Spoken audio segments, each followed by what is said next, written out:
The high-profile legal battle between music producer Lucas Gottwald, better known as Dr. Luke, and singer Kesha is getting closer to another trial. In case you haven't been following along, the legal battles center around accusations of sexual assault and abuse, as well as allegations of defamation and contract breach. After 4 years of back and forth, both legal teams released to the public thousands of pages of evidence and, more importantly, requests for rulings on key arguments of the lawsuit against Kesha. One of the leading disagreements will likely affect how defamation will be proven during the trial. Dr. Luke's lawyer argues the severity of the assault accusations, which include allegations the producer raped Kesha, as well as pop star Katy Perry, should prove defamation by themselves.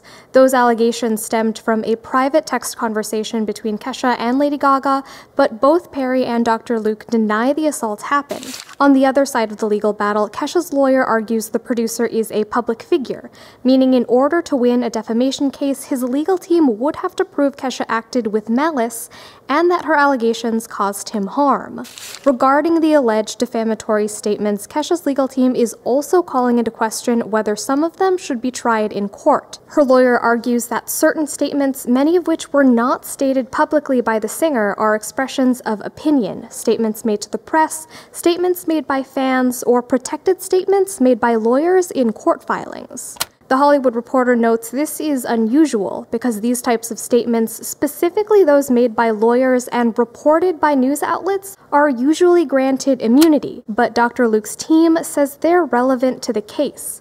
His lawyers argue Kesha's team coordinated in effort to defame the producer in the press. All of that just scratches the surface of this lawsuit, and we still don't know when the trial will happen. Kesha previously dropped a suit against the producer in 2016 and lost an appeal to break her contract with him earlier this year. If a judge sides with Dr. Luke's team in this latest lawsuit, he's estimated to win more than $40 million.